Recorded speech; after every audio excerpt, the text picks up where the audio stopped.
Doctor Mohammad Yunus চীনে গিয়ে যে বাজিমাত করেছে এই ব্যাপারে কোনো সন্দেহ নেই। চীন এ যাবৎকালে এত বড় ধরনের সহযোগিতা দেখা যায়নি বাংলাদেশের ইতিহাসে।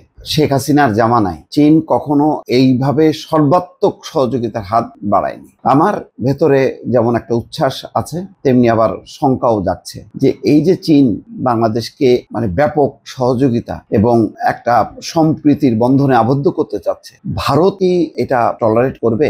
ভারতের ধাক্কা কি সামলাইতে পারবে? কেননা বোঝাই যাচ্ছে যে ভারত ক্ষুব্ধ হয়েছে এবং এই কারণে বিমস্টেকের যে সম্মেলন হবে এর পরপরই ডক্টর মোহাম্মদ ইউনূস যাবেন 2 থেকে 4 এপ্রিল, যেটা থাইল্যান্ডের রাজধানী ব্যাংককে হবে। সেখানে তারা পরিষ্কার বলছে যে না, মোদি বৈঠক করবে না। ওই হয়তো বৈঠকের আশেপাশে একটু চা খাইতে খাইতে দেখা হলেও হইতে পারে, বাট নিশ্চিত না। মোদি একটাই বৈঠক করবে, সেটা হচ্ছে থাইল্যান্ডের যে প্রধানমন্ত্রী তার সঙ্গে দ্বিপাক্ষিক বৈঠক করবে, আর কারোর সাথে কোনো বৈঠক করবে না। এটা বোঝাই যাচ্ছে যে এটা হলো ভারতের একটা ক্ষোভের বহিঃপ্রকাশ।